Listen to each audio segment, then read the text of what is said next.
গল্পের আশুবাই অগ্নিলা চ্যানেলে আপনারা শুনছেন কেইগো হিগাশিনোর লেখা দ্য রেড ফিঙ্গার। আজ এর চতুর্থ পর্ব। সব ঘাস ধুয়ে ফেলার পর কার্ডবোর্ডে বাক্সটা নিয়ে বেরিয়ে এলো বাইরে। সাইকেলের কাছাকাছি পৌঁছে ভাঁজ করে ফেললো জিনিসটা। এখানে রেখে যেতে ইচ্ছে করছে বাক্সটা, কিন্তু পুলিশের হাতে পড়লে আদালতে প্রমাণ হিসেবে উপস্থাপন করার একটা সুযোগ থেকেই যাচ্ছে। তাই ওটা হাতে নিয়েই সাইকেলে উঠে পড়ল আকিও। কেবল প্যাডেলে চাপ দিতে যাবে এমন সময় মাটির দিকে চোখ গেল ওর। সাইকেলের চাকার দাগ দেখা যাচ্ছে ওখানে। আরেকটু হলেই মস্ত একটা ভুল হয়ে যাচ্ছিল। সাইকেল থেকে নেমে পা দিয়ে দাগগুলো মুছে দিল যতটা সম্ভব। নিজের পায়ের ছাপও মুছতে ভুলল না। এরপর সাইকেলটা হাতে নিয়ে যেখান দিয়ে গেলে ছাপ পড়বে না সেরকম জায়গায় উঠে এলো সাবধানে। ওর পুরো শরীর ঘামে জবজবে, ভেজা শার্টটা লেপ্টে আছে পিঠের সাথে। অস্বাভাবিক ঠান্ডা লাগছে এখন। কপাল ছুঁয়ে ঘামের ফোঁটা চোখের উপরে চলে আসায় জ্বালাপোড়া করে উঠল আকস্মাৎ। আরেকটু হলেই ভারসাম্য হারিয়ে পড়ে যাচ্ছিল রাস্তায়। বাসায় ফেরার পর আকিও প্রথমে বুঝে উঠতে পারে না যে কার্ডবোর্ডে বাক্সটা নিয়ে কি করবে। ভেতর থেকে প্রস্রাবের গন্ধ আসছে এখনও। বাইরে ফেলে দেওয়া সম্ভব না। সবচেয়ে ভালো হতো পুড়িয়ে ফেললে, কিন্তু এত দেরি করে কিছু পোড়ানোটা ঝুঁকিপূর্ণ। কেউ দেখলে পুলিশে ফোন করবে নিশ্চিত। কালো ময়লার ব্যাগটা পড়ে আছে বাগানে। ইয়াইকো কাজটা করতে পারত। ভাবতে ভাবতে সেটা তুলে নিয়ে ভেতরে বাক্সটা ভরে ফেলল আকিও। এরপর চলে এলো বাড়ির ভেতরে। মায়ের ঘরের সামনে এসে ধীরে ধীরে খুলল দরজাটা। কম্বল মুড়ি দিয়ে নিশ্চিন্তে ঘুমাচ্ছে মাসায়। ভেতরে ঢুকে খুব সাবধানে বেডরুম ক্লোজেটের একদম উপরের তাকে তুলে রাখলো কালো ব্যাগটা। এত উপরে নাগাল পাবে না ওর মা। পুরোটা সময় কোনো শব্দ করল না মাসায়। ঘর থেকে বের হওয়ার সময় আকিও টের পেল ওর শরীর থেকে দুর্গন্ধ আসছে। বাক্সটা নিয়ে যাওয়ার সময় নিশ্চয়ই ওর শার্টও নোংরা হয়েছে। বাথরুমে গিয়ে পরনের জামা কাপড়গুলো খুলে ওয়াশিং মেশিনে ঢুকিয়ে দিল। এরপর গোসল করলো লম্বা সময় ধরে। কিন্তু ওর শরীরে যতই সাবান মাখুক না কেন, গন্ধটা যাচ্ছে না। বেডরুমে গিয়ে নতুন জামা কাপড় পরে ডাইনিং রুমে ফিরে এলো কিছুক্ষণ পর। একটা গ্লাস আর বিয়ারের ক্যান কেবলই টেবিলে রেখেছে ইয়াইকো। সুপার মার্কেট থেকে কিনে আনা রেডিমেড খাবারটা মাইক্রোওয়েভে গরম করে প্লেটে ঢেলে দিয়েছে। এসব কি? ভাবলাম এত কাজ করে তোমার ক্লান্ত লাগবে, তাছাড়া সারাদিনে কিছু খাওনি। আকিও বুঝতে পারল যে এভাবেই কৃতজ্ঞতা প্রকাশের চেষ্টা করছে ইয়াইকো। ক্ষুধা নেই আমার। বিয়ারের ক্যানটা খুলল। গলা পর্যন্ত বিয়ার গিলে পার মাতাল হতে পারলে ভালো লাগতো। তবু আজকে রাতের ঘটনাগুলো ভুলতে পারবে বলে মনে হয় না। এ সময় চপিং বোর্ডের ওপরে ইয়াইকোর ছুরি চালানোর শব্দ কানে এলোর। কি করছো এত রাতে? জবাব দেয় না ইয়াইকো। আকিও নিজেই উঠিয়ে ওকে দিল রান্নাঘরে। কাউন্টারের উপরে একটা বাটি ভর্তি মাংসের কিমা। এখন রান্না করবে? ওর নাকি ক্ষুধা লেগেছে। ক্ষুধা লেগেছে? হ্যাঁ, ঘর থেকে নেমেছিল একটু আগে। আর মেজাজ সপ্তমে চড়ে গেল আকিওর। ক্ষুধা পেয়েছে আহাম্মকটার? এরকম একটা কাজ করে সবার জীবন নষ্ট করার পর ক্ষুধা পেয়েছে? লম্বা শ্বাস টেনে হন হন করে দরজার দিকে এগোলো আকিও। ওর কাছে যাবে না এখন। গলা চড়িয়ে বলল ওর স্ত্রী। নাওমের কী দোষ? এই বয়সে ক্ষুধা একটু বেশিই লাগে। দুপুর থেকে কিছু পেটে পড়েনি, ক্ষুধা পাওয়াটাই স্বাভাবিক। কই, আমার তো কিছু খেতে ইচ্ছে করছে না। আমারও না, কিন্তু ও একটা বাচ্চা। তোমার আমার মতো পরিস্থিতির গুরুত্ব ও বুঝতে পারবে না। আমি বোঝাচ্ছি দরকার হলে। এখন কি এসব বলার সময়? ইয়াইকো এবারে আকিওর হাত ধরে বলল, সব ঝামেলা মেটার পর যা বলার বলো। ওর মানসিক অবস্থাও ঠিক নেই, কিন্তু হাজার হলেও নাওমিও মানুষ। এ কারণেই কিন্তু আগে বলনি যে ওর ক্ষুধা পেয়েছে। তোমাকে বলিনি কারণ তখন আমি ছিলাম বাসায়। আকিও বলে, আমি বের হয়ে যাওয়ার সাথে সাথে ক্ষুধা পেয়ে গেছে নবাবের। কৃতকর্ম নিয়ে যদি বিন্দুমাত্র অনুতাপ থাকতো, ওভাবে মুখ গোছ করে ঘরে বসে থাকতো না। সেধে বকা শুনতে কারো ভালো লাগে বলো? আমার কথা শোনো, মাথা ঠান্ডা করে বসো একটু, পরে কথা বলো ওর সাথে। আপাতত আমি দেখছি। তোমার কথা শুনবেও? হয়তো শুনবে না, কিন্তু এমনি এমনি বকাবকি করে তো লাভ নেই, তাই না? বকলে কি কিছু বদলাবে? এখন আমাদের ভাবতে হবে ওকে কিভাবে রক্ষা করা যায়। তোমার মাথায় খালি এই এক চিন্তা। এই চিন্তা থাকবে না তো কোন চিন্তা থাকবে? আমার ছেলেকে সবসময় আগলে রাখবো আমি, সবসময় রক্ষা করব আমি। ও যদি খুন করেও থাকে আমাকে পাশে পাবে। দোহাই লাগে, আজকে রাতে আর কিছু বলো না, এই হাত জোর করছি। ইয়াইকোর গাল বেয়ে অশ্রু গড়াচ্ছে এখন, দু চোখ টকটকে লাল। রাগ পড়ে গেল আকিওর। অচেনা এক মানুষের শূন্যতা জেঁকে বসল মনে। ছাড়ো আমাকে। না, ছাড়লেই তুমি। ছাড়ো, ওর ঘরে যাব না। অবাক হলো ইয়াইকো। আসলেই? হ্যাঁ, যথেষ্ট হয়েছে। দাও, যত খুশি বার্গার বানিয়ে দাও। ঝটকা মেরে হাতটা সরিয়ে নিয়ে ডাইনিং রুমের টেবিলে ফিরে গেল আকিও। এক চুমুকে শেষ করে ফেলল গ্লাসের বিয়ার। হতাশ ভঙ্গিতে রান্নায় ফিরে গেল ইয়াইকো। আকিওর ধারণা নিজের মানসিক অবস্থা ঠিক রাখার জন্যই কাজে ব্যস্ত থাকছে ওর স্ত্রী। তোমার নিজের জন্য বানিও একটা, তোমাকেও তো খেতে হবে। ক্ষুধা নেই আমার। তবুও খাও, আবার কবে শান্তি মতো খেতে পারবে সেটার কোনো ঠিক নেই। আমার ক্ষুধা নেই, কিন্তু খাবো। রান্নাঘর থেকে বেরিয়ে এলো। কিন্তু আগামীকাল সহজ যাবে না আমাদের কারোই। যতটা সম্ভব তৈরি থাকা দরকার। আকিওর কথা শুনে গম্ভীর ভঙ্গিতে একবার কেবল মাথা নাড়ল ইয়াইকো। 5টা বাজার 10 মিনিট পর ফর্সা হতে শুরু করল পশ্চিমা আকাশ। রান্নাঘরের টেবিলে বসে আছে আকিও। পর্দা গলে ভেতরে আসা আলোর ঔজ্জ্বল্য বাড়ছে ক্ষণে ক্ষণে। ওর সামনে রাখা এঁটো প্লেটটায় একটা আধ খাওয়া বার্গার, পাশেই বিয়ারের গ্লাস। এখনও বেশ কিছুটা বিয়ার রয়ে গেছে ওখানে। ক্ষুধা বা তৃষ্ণা কোনোটাই অনুভব করছে না ও। নিজের জন্য বানানো বার্গারে 2 কামড় দিয়েই নামিয়ে রেখেছে ইয়াইকো। অসুস্থ বোধ করায় তাতামি রুমে গিয়ে শুয়ে আছে। ওদের মধ্যে একমাত্র নাওমির মুখেই আগের মতন রুচি আছে। তার ঘর থেকে ইয়াইকো যে প্লেটটা নিয়ে এসেছে সেটা পুরো খালি। ছেলেকে ভৎসনা করার মতো সামান্য শক্তিটুকু এখন আর নেই আকিওর শরীরে। আজকের দিনটা ওর এবং ওর পরিবারে কেমন যাবে সেই চিন্তায় অনবরত ঘুরপাক খাচ্ছে মাথায়। বাড়ির সামনের দিক থেকে শব্দ ভেসে এলো এ সময়। নিশ্চয়ই খবরে কাগজ দিয়ে গেল হকার ছেলেটা। উঠে দাঁড়িয়ে সাথে সাথেই আবার বসে পড়ল আকিও। শনিবারে এত সকালে গিয়ে খবরের কাগজ নিয়ে আসাটা ওর রুটিনের সাথে যায় না।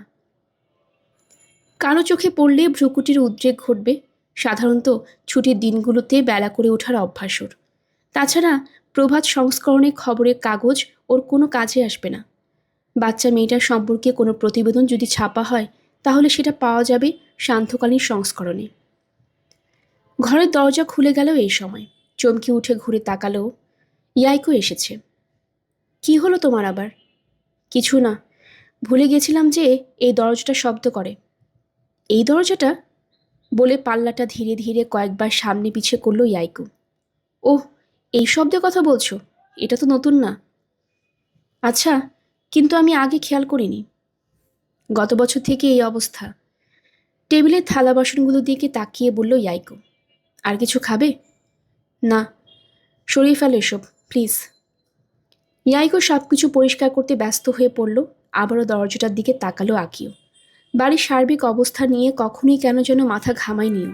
তাই কোনো দরজা শব্দ করছে বা কোনো আসবাবপত্রে কী সমস্যা সেটা জিজ্ঞেস করলে বলতে পারবে না।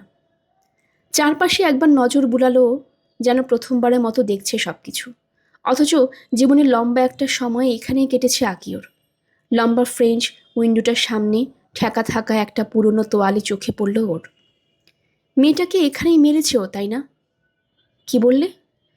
রান্নাঘর থেকে পিছে ফিরে তাকালো আকিও। জামার হাতা দুটো কোনোই পর্যন্ত ভাঁজ করে রেখেছে। নিশ্চয়ই বাসনগুলো পরিষ্কার করছে এখন। বাচ্চাটাকে এখানে খুন করেছে ও? হ্যাঁ, কিছুক্ষণ ইতস্তত বোধের পর বলল ইয়াইকো। ওই তোয়ালেটা দিয়ে মেঝে পরিষ্কার করছো নাকি? ওদিকে ইশারা করলো আকিও। ওহো, ওটা সরিয়ে ফেলতে হবে। সুপার মার্কেট থেকে নিয়ে আসা প্লাস্টিকের ব্যাগে তোয়ালেটা তুলে ফেলতে উদ্যত হলো ইয়াইকো। অন্য আবর্জনার সাথে ময়লা ঝুড়িতে ফেলে দাও, যেন কারো নজরে না পড়ে। আমিও সেটাই ভেবেছি। রান্নাঘরে ফিরে গেল ইয়াইকো। কিছুক্ষণ পর নন রিসাইকেল বিনটা খোলার শব্দ কানে এলো আকিওর। পুরনো তোয়ালিটা যেখান থেকে তুলেছে ইয়াইকো সেদিকে তাকালো। ছোট্ট মেয়েটার মৃতদেহ এখানেই পড়েছিল নিশ্চয়ই। এই, স্ত্রীর উদ্দেশ্যে হাঁক ছাড়ল ও। আবার কি? এবারে বিরক্ত লুকানো কোনো চেষ্টা করলো না আকিও। মেয়েটা বাড়ির ভেতর ঢুকেছিল, তাই না? হ্যাঁ, অর্থাৎ নাওমি ওকে কোনো প্রকার জোর করেনি। ওর নিজেরও কিছুটা দোষ। তাহলে জুতা খুলিনি কেন? জুতা? মেয়েটার এক পায়ে জুতা পরা ছিল কেবল। এমনটাও তো হতে পারে যে কেবল এক পায়ে জুতা খুলেছিল সে, কিন্তু সেটা একটু অদ্ভুত শোনায়। চিন্তিত চোখে ওর দিকে তাকালো ইয়াইকো। হয়তো আকিওকে বোঝাতে চাইছে, সেটা মাথায় ঢুকছে না তার। কিছুক্ষণ পর অবশ্য বদলে গেল তার অভিব্যক্তি। মাথা নাড়ল একবার। টেনিস শুগুলোর কথা বলছো? আমি পরিয়ে দিয়েছিলাম। তুমি? হলওয়েতে রাখা ছিল, তাই তুলে এনেছিলাম। কিন্তু এক পায়ে পরালে কেন? অন্যটায় পরাতে পারছিলাম না। চাইনি কেউ আমাকে দেখুক। ময়লার ব্যাগের নিচে লুকিয়ে রেখেছিলাম ওটা। পাওনি তুমি? চোখ বড় করে তাকালো আকিও। হ্যাঁ, পরিয়ে দিয়েছি। ভালো করেছো। আশা করি সত্যটাই বলেছ তুমি আমাকে। স্ত্রীর চেহারার দিকে তাকিয়ে বলল আকিও। এসব বলছো কেন? তুমি যখন প্রথমবার মেয়েটাকে দেখেছিলে, তখন কি কেবল ওর এক পায়ে জুতা ছিল? নাওমির সাথে ধস্তাধস্তির সময় অন্যটা খুলে যায়? বিরক্ত ভঙ্গিতে চোখ বাঁকালো ইয়াইকো। মিথ্যে বলবো কেন তোমাকে? আমি ওর এক পায়ে জুতা পরিয়েছি। তেমনটা হলেই ভালো। অবশ্য বাস্তবে এই কারণে খুব একটা হেরফের হবে বলে মনে হয় না। আচ্ছা, খানিক বাদে বলল ইয়াইকো, হারুমির ব্যাপারে কি করবে আজকে? হারুমি? গতকাল তো ওকে আসতে মানা করেছিলাম, কিন্তু আজকে? কপালে ভাঁজ পড়ল আকিওর। এই বিষয়ে কিছু ভাবেনিও। বলবো যে আজকে আসতে হবে না, ছুটি দিন আজকে, আমিই দেখভাল করতে পারবো। ও কিছু সন্দেহ করবে না তো? কি সন্দেহ করবে? ও তো কিছুই জানে না। তা অবশ্য ঠিক। রান্নাঘরে গিয়ে কফি বানাতে শুরু করলো ইয়াইকো। কিছু না করে বসে থাকতে পারছে না সে। আখিও অবশ্য করার মতো কিছু খুঁজে পাচ্ছে না। বাসায় থাকার সময়টা পুরোপুরি স্ত্রীর ওপরে নির্ভরশীল সে। পুরো জীবনে কখনো একবেলা রান্না করে খায়নি, ঘর গোছায়নি। কোনো জিনিস বাড়ির কোথায় রাখা সেটাও বলতে পারবে না। ইয়াইকো একদিন সকাল সকাল পারিবারিক একটা কাজে বের হয়ে যাওয়ায় সাদা শার্টের সাথে যে কালো টাইটা পরবে সেটার খুঁজে পায়নি ও। খবরের কাগজটা নিয়ে আসার জন্য উঠতেই পুলিশের সাইরেন কানে এলো। জমে গিয়ে স্ত্রীর দিকে তাকালো আকিও। কফি কাপ হাতে ইয়াইকো যেন মূর্তি হয়ে গেছে, চেহারা ফ্যাকাশে। আসছে, ফিসফিস করে বলল আকিও। এত তাড়াতাড়ি আসবে ভাবিনি। নাওমি কি করছে? ও ঘুমাচ্ছে এখনো? আমি কি করে বলবো? তুমি নিজে গিয়ে দেখো না। না, এখন যাব না। দুধ আর চিনি ছাড়াই কফি খেলো আকিও। ঘুম যেহেতু আসবে না, মাথাটা পরিষ্কার রাখতে হবে যে করেই হোক। এরকম গুমোট পরিবেশে কতক্ষণ থাকতে হবে কে জানে। মনে হচ্ছে বাইরে বেরোলেই সবাই বাঁকা নজরে তাকাবে ওর দিকে। পুলিশের লোকেরা যদি মেয়েটার মৃতদেহ থেকে ছোট কোনো সূত্র খুঁজে পায়, তাহলে তদন্তে ঢিল দেবে না। ইদানিং সহিংস যেসব অপরাধ ঘটছে সেগুলোর অনেকটাই অমীমাংসিত রয়ে যায়, কিন্তু সেজন্য পুলিশকে দুর্বল ভাবলে ভুল হবে। তোমার এখন একটু ঘুমানো উচিত। আর তুমি? তুমি ঘুমাবে না, নাকি পার্কে যাবে? পার্কে গেলে বিপদ বাড়বে, বই কমবে না। কিন্তু আমি আরও কিছুক্ষণ এখানে বসে থাকবো। ঘুম আসলে ঘুমাবো না হয়। ঠিক আছে, আমার মাথা খুব ভারী ভারী লাগছে। ঘর থেকে বের হয়ে যাওয়ার জন্য উঠলেও শেষ মুহূর্তে একবার পিছে ফিরে তাকালো ইয়াইকো। তুমি উল্টাপাল্টা কিছু করবে না তো? উল্টাপাল্টা? এই যেমন পুলিশকে ফোন করা? না। আসলেই তোমাকে বিশ্বাস করব? এখন পুলিশের কাছে গিয়ে কি লাভ হবে শুনি? তা ঠিক।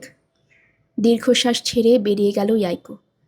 ট্যাক্সিতে চেপে ক্রাইম সিনে যাওয়ার সময় মাতসুমিয়ার একটু কেমন যেন লাগছে। ঠিক ভাষায় প্রকাশ করতে পারবে না অনুভূতিটা। টোকিও মেট্রোপলিটন পুলিশে যোগ দেওয়ার পর এটাও দ্বিতীয় খুনের কেস। প্রথম কেসটায় এক গৃহিণীর খুনিকে খুঁজে বের করতে হয়েছিল। সেক্ষেত্রে কেবল সিনিয়র অফিসারের পেছন পেছন ঘুরেছেও, আর কিছু না।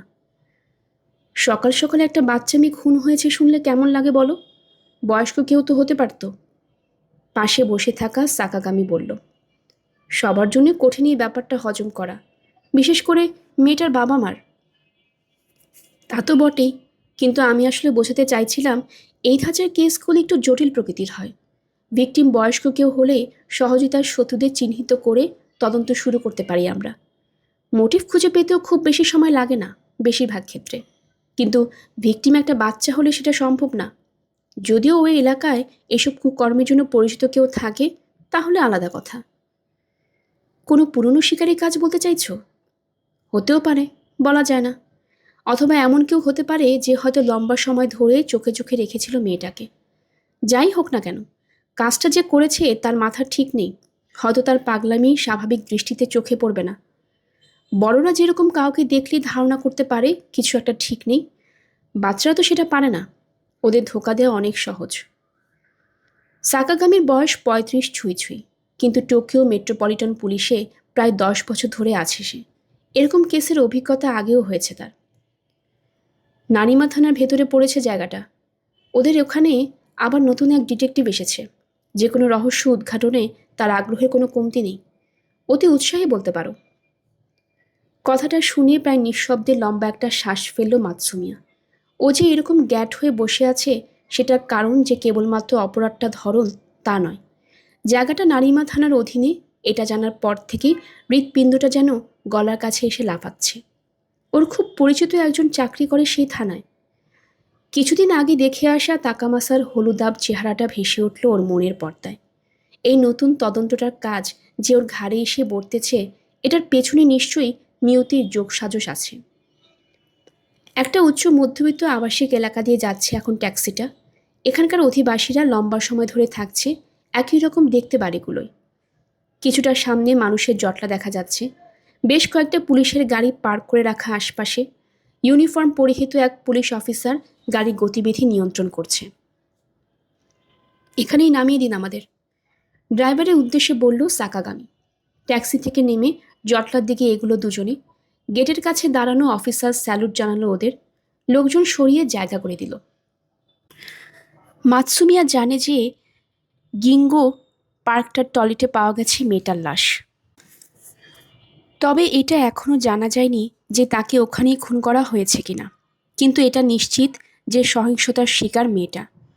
পার্কে আসার সবগুলো রাস্তা বন্ধ করে দেয়া হয়েছে। প্রবেশপথের একটু সামনে ঝানু পুলিশ লেফটেন্যান্ট কোবার্শিয়াকে চোখে পড়ল মাতসুমিয়ার। তুমি দেখে তাড়াতাড়ি এসে পড়েছ, সাকাগামী বলে। এই কেবলই এলাম, ভেতরে উকি দিইনি এখনও, কিন্তু এখনকার লোকেরা ব্রিফ করেছে আমাকে। কোবায়াশির এক হাতে সিগারেট, আরেক হাতে ছোট একটা পোর্টেবল অ্যাশট্রে ধরে আছে। মাতসুমিয়া সেকশনের অনেকেই ধূমপান ছেড়ে দিয়েছে সম্প্রতি, কিন্তু কোবায়াশি চেন স্মোকার। উপরমহল থেকে যখন নির্দেশ এলো অফিসে ধূমপান করা যাবে না, ভীষণ রেগে গিয়েছিল সে। মৃতদেহটা খুঁজে পেয়েছে কে? এই এলাকা বয়স্ক এক লোক। প্রতিদিন সকালে পার্কে আসে সে। বয়স্ক হওয়ায় মাঝে মাঝে টয়লেটে যেতে হয়। যাই হোক, আজকে টয়লেটে যাওয়ার পর সে দেখে একটা দরজা অর্ধেকটা খোলা। তখন ভেতরে উকি দিয়ে মেয়েটাকে দেখতে পায়। দিনের কি চমৎকার শুরু। এই ঘটনার লোকটাকে শেষমেশ গ্রেফতার করতে হয় কিনা কে জানে। জিব্বা দিয়ে একবার শব্দ করে বলল কোবায়াশি। এটা তার একটা মুদ্রাদোষ। মৃতদেহ শনাক্ত করেছে কেউ? খুব সম্ভবত পুলিশ স্টেশনে নিয়ে যাওয়া হচ্ছে এখন। ফরেন্সিক কর্মীদের মতে 10 ঘন্টা আগে কোনো এক সময় মারা গেছে মেয়েটা। প্রাথমিক তদন্ত দল এখানকার দাগি আসামিদের বিষয়ে খোঁজ নিয়ে দেখছে কালকে ওই সময় তারা কোথায় আছে। তবে এভাবে কিছু খুঁজে পাওয়া যাবে বলে মনে হয় না। চারপাশে নজর বুলাতে বুলাতে দুই ঊর্ধ্বতন অফিসারের কথোপকথন শুনছে মাতসুমিয়া। পার্কে একপাশে দোলনা, আরেকটা স্লাইড চোখে পড়ল। মাঝে বেশ বড় একটা মাঠের মতন জায়গা। ফুটবল খেলা যাবে ওখানটায়। পার্কের অন্য পাশে ঘন ঝোপঝাড়ে পূর্ণ জায়গাটার তল্লাশি চালাচ্ছে ফরেন্সিক টেকনিশিয়ানরা। এখনও পার্কে ঢুকতে পারবে না আমরা, মাতসুমিয়া দৃষ্টি অনুসরণ করে বলল কোবায়াশি। টেকনিশিয়ানরা কিছু একটা খুঁজছে। খুনের হাতিয়ার? ওরকম কিছু নেই সম্ভবত। মাতসুমিয়ার প্রশ্নের জবাবে হাত দিয়ে গলা চেপে ধরা ভঙ্গি করে বললে কোবায়াশি। তাহলে কি খুঁজছে? ময়লার ব্যাগ, কার্ডবোর্ডের বাক্স বা অন্যরকম কিছু একটা, যেটায় করে মৃতদেহটা নিয়ে আসা হয়েছে এখানে। বাচ্চাটাকে তাহলে এখানে খুন করা হয়নি? মাথা নেড়ে সায় দিল কোবায়াশি। খুব সম্ভবত। মেয়েটাকে নিপীড়নের উদ্দেশ্যে বাথরুমটায় নিয়ে যাওয়া হয়েছিল, এই সম্ভাবনা তাহলে বাদ। পাশে দাঁড়িয়ে থাকা সাকাগামী দীর্ঘশ্বাস ফেলল এই সময়। মাথায় কয়েকটি স্ক্রু ঢিলা। এরকম লোকেও কোনো বাচ্চাকে পাবলিক টয়লেটে নিয়ে নিপীড়নের চেষ্টা করবে না। রাতে তো করতে পারে। তোমার কি ধারণা বাচ্চারা রাতের বেলা ঘুরে বেড়ায় এরকম একটা জায়গায়? খুব সম্ভবত মেয়েটাকে অন্য কোথাও অপহরণ করে নিয়ে যাওয়া হয়েছিল। চুপ হয়ে গেল মাতসুমিয়া। যুক্তি আছে কথাটায়। ক্রাইম সিনের অবস্থান দেখেই সাকাগামি আর কোবায়াশি দুজন ধারণা করছে খুনের ঘটনাটা এখানে ঘটেনি। নারিমা থানা থেকে লোক এসেছে, ঘাড় নেড়ে মাতসুমিয়ার পেছনে ইঙ্গিত করে বলল কোবায়াশি। পেছনে ঘুরে ধূসর স্যুট পরিহিত একটা লোককে দেখতে পেল। চুল পরিপাটি করে আঁচড়ানো তার। দেখে মনে হচ্ছে পুলিশ নয়, কোনো নামি দামি কোম্পানির এক্সিকিউটিভ অফিসার বুঝি। ওদের দিকে হেঁটে এলো সে। নিজের নাম বলল মাকিমুরা। ভিকটিমের পরিচয় পাওয়া গেছে? কোবায়াশি জিজ্ঞেস করলো তাকে। কপালে ভাঁজ পড়ল মাকিমুরার।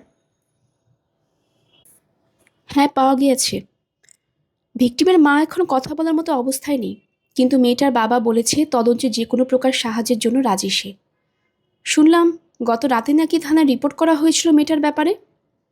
8টার একটু পরে ভদ্রলোক তার স্ত্রীকে নিয়ে নারিমা থানায় আসেন। বাস স্টেশনে বাসের রাস্তাটায় থাকে তারা। মেয়েটার বাবা একটা কোম্পানিতে চাকরি করে। পকেট থেকে নোটবুক বের করে দেখে বলল মাকিমুরা। বাচ্চা মেয়েটার নাম ইয়োনা কাসুগাই। তার কাছ থেকে বানান শুনে মেয়েটার নাম লিখে নিল মাতসুমিয়া। ইয়োনার বাবার নাম তাদাহিকো আর মায়ের নাম নাতসুকো। বাচ্চাটা এলিমেন্টারি স্কুলে 2য় বর্ষের ছাত্রী। স্কুলটা বাসা থেকে 10 মিনিটের দূরত্বে। স্কুল শেষে 4টার দিকে কালকে বাসায় ফিরে সে। এরপর মাকে কিছু না বলেই বেরিয়ে যায়। মেয়েটার খোঁজ পাওয়া যাচ্ছে না সেটা জানার পরেই আমাদের থানায় সবাই খুঁজতে বেরিয়ে পড়ে। স্টেশন থেকে স্কুল পর্যন্ত সবখানে খুঁজে দেখা হয়, কিন্তু পাওয়া যায়নি। আশেপাশের লোকদের মেয়েটার চেহারা বর্ণনা দিয়ে কেবল এটুকু জানা যায় যে বিকাল 5টার দিকে একটা আইসক্রিমের দোকান থেকে আইসক্রিম কিনে সে। বিক্রেতাকে ছোট্ট ইউনার ছবি দেখাই আমরা, কিন্তু সে শতভাগ নিশ্চিত হয়ে বলতে পারেনি।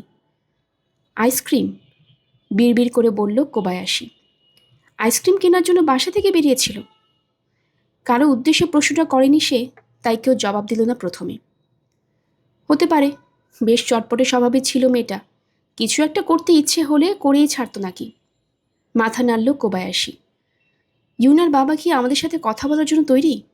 হ্যাঁ, আপনাদের যা যা বললাম সব কিছু তার কাছ থেকেই শোনা। আমাদের চিফ এখনও আসেননি, কিন্তু তার সাথে এখন কথা বলে ফেললেই ভালো হয়।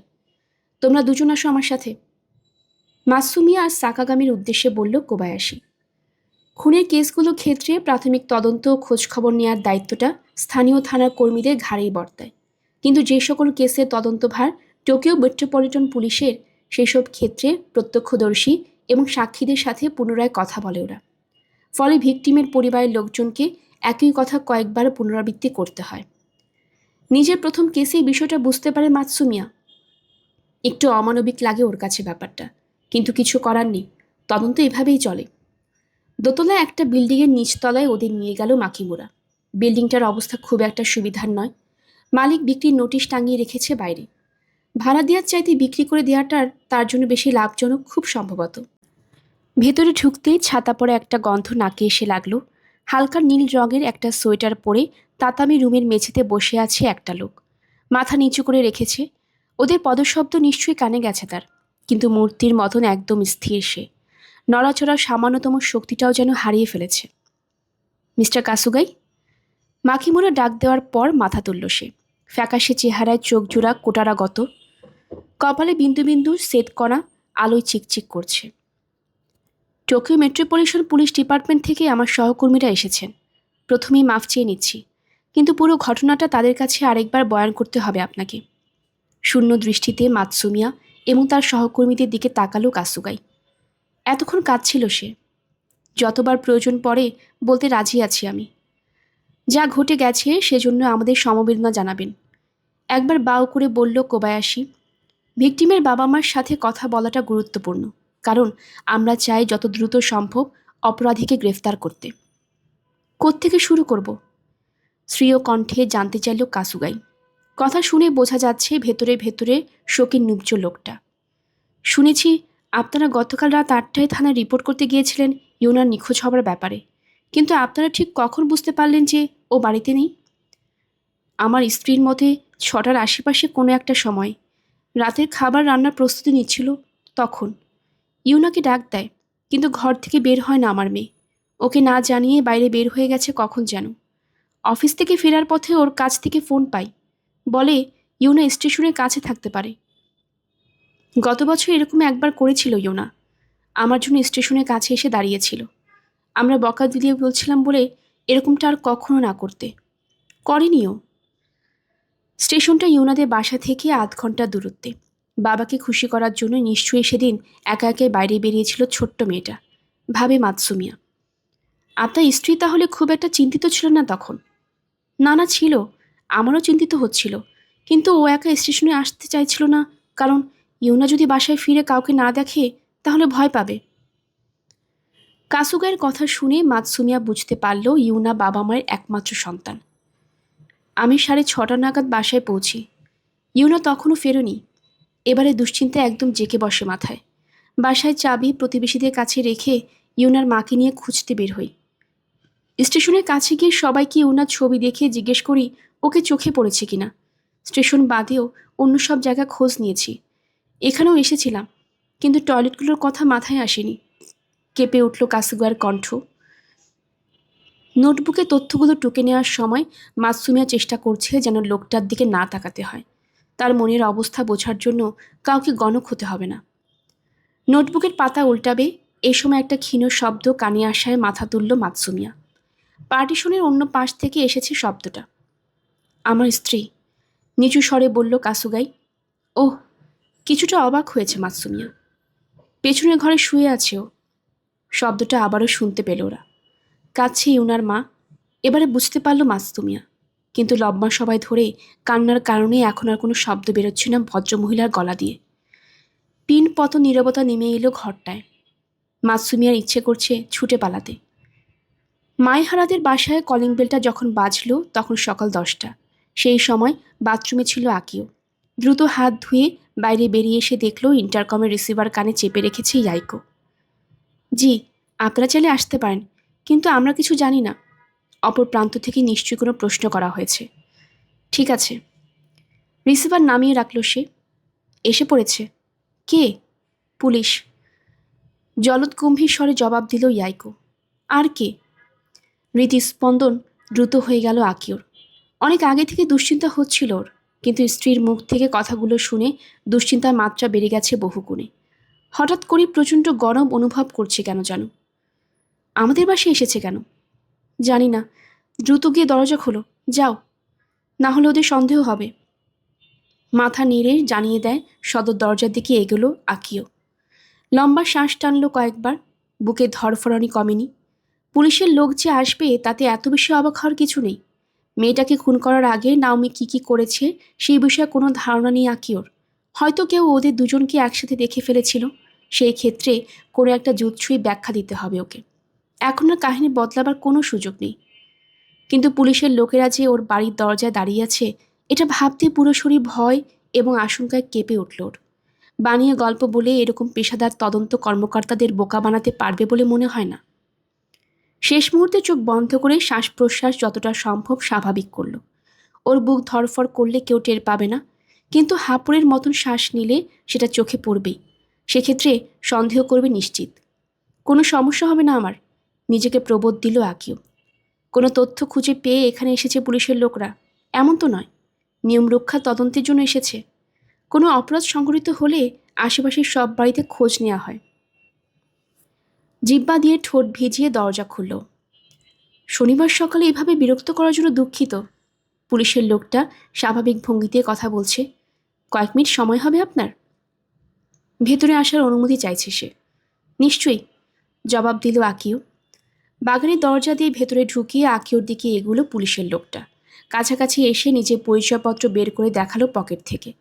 ভদ্রলোকের নাম কাগা, নারিমা পুলিশ স্টেশন থেকে এসেছে। বেশ নমনীয় কণ্ঠস্বর। পুলিশ অফিসার শুনলে যেরকম চিত্র ভেসে ওঠে মনের পর্দায়, তার একদম বিপরীত সে। তবে তার দৃষ্টিতে এক ধরনের শীতলতা অনুভব করল আকিও। ওদের উল্টো দিকের প্রতিবেশীর সাথেও কথা বলছে এক পুলিশ অফিসার।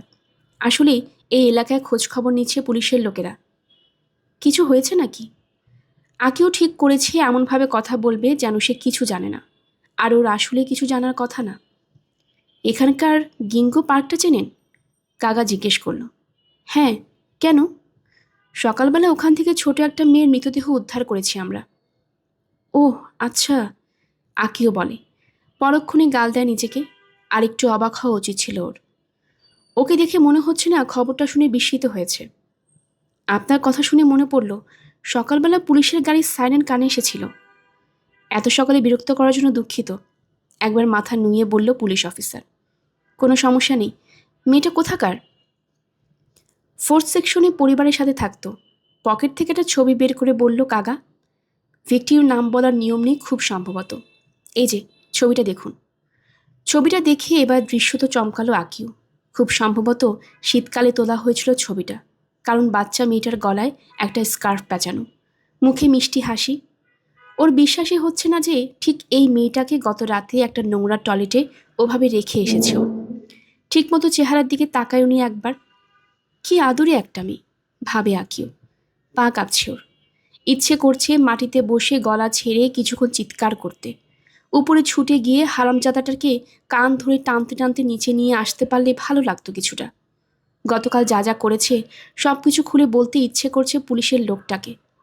তবে সেরকম কিছু করলো নাও। স্বাভাবিক ভঙ্গিতে দাঁড়িয়ে রইল অনেক কসরত করে, চেহারা নিরাবেগ। মেয়েটাকে দেখেছেন কোথাও? হেসে প্রশ্নটা জিজ্ঞেস করলেও কাগার চোখের কোণের সন্দেহের ছায়া টের পেল আকিও। বিভ্রান্ত কণ্ঠে বলল, এলাকায় তো এই বয়সে অনেক মেয়েই আছে, কিন্তু তাদের কাউকে মনোযোগ দিয়ে খেয়াল করিনি কখনো। তাছাড়া দিনের বেলা বাসাতেও থাকি না। চাকরি করেন আপনি? হ্যাঁ। সেক্ষেত্রে আপনার পরিবারের লোকদের সাথে একটু কথা বলা যাবে কি? আমার পরিবারের লোকদের সাথে? আপনি কি বাসায় একা এখন? না, কিন্তু আর কে আছে? আমার স্ত্রী। ছেলের কথা চেপে গেল আকিও। ওনাকে একটু ডাকবেন দয়া করে। 1 মিনিটের বেশি সময় নিব না। ঠিক আছে, দাঁড়ান একটু। দরজা বন্ধ করে লম্বা একটা শ্বাস ফেলল আকিও। ভেতরে ঢুকেই দেখে ভয়ার্থ চেহারা নিয়ে ডাইনিং রুমে বসে আছে ইয়াইকো। পুলিশ অফিসার কথা বলতে চায় শুনি জোরে জোরে মাথা ঝাঁকাতে শুরু করলো সে। এখন কথা বলতে পারবো না আমি, কিছু একটা বলে দাও। কিন্তু তোমার কথা জিজ্ঞেস করেছে। বলো এই মুহূর্তে কথা বলতে পারবো না, একদমই পারবো না। উঠে ঘর থেকে বেরিয়ে গেল ইয়াইকো। দাঁড়াও। কিন্তু আকিওর কথা কানে তুলল না ইয়াইকো। হনহন করে উঠে গেল উপরতলায়। মাথা ঝাঁকিয়ে আবারও দরজার কাছে ফিরে এলো। দরজা খুলতেই কাগার হাসি মাখা মুখটা চোখে পড়ল আরও একবার। আমার স্ত্রী এই মুহূর্তে একটু ব্যস্ত। ও, বিস্ময় ফুটল কাগার চেহারায়। সেক্ষেত্রে ওনাকে একটু ছবিটা দেখাতে পারবেন? অবশ্যই, বলে ছবিটা হাতে নিল আকিও। ওকে জিজ্ঞেস করব এই মেয়েটাকে দেখেছি কিনা, তাই তো? হ্যাঁ, এটুকু বললেই হবে, আরও একবার মাথা নুইয়ে বলল কাগা। দরজা বন্ধ করে বাড়ির ভেতরে চলে এলো আকিও। সিঁড়ি বেয়ে উপরে উঠল। নাওমির ঘর থেকে কোনো শব্দ আসছে না, অর্থাৎ এই মুহূর্তে কম্পিউটারে গেমে খেলছে না সে। গল্পের সবাই অগ্নিলা চ্যানেলে আপনারা শুনছিলেন কেইগো হিগাশিনোর লেখা দ্য রেড ফিঙ্গার। আসছিল এই 4র্থ পর্ব। আপনারা নতুন যারা আমাদের চ্যানেলটি শুনছেন, কাইন্ডলি চ্যানেলটি সাবস্ক্রাইব করে নেবেন। আমাদের চ্যানেলে অনেকগুলো গল্প পাঠ করা আছে। আশা করছি আপনাদের সবার কাছে ভালো লাগবে। আশেপাশে সবাইকে জানিয়ে দেবেন। পরবর্তী পর্ব শোনার জন্য আমন্ত্রণ জানানো হলো। সবাই ভালো থাকবেন, ধন্যবাদ।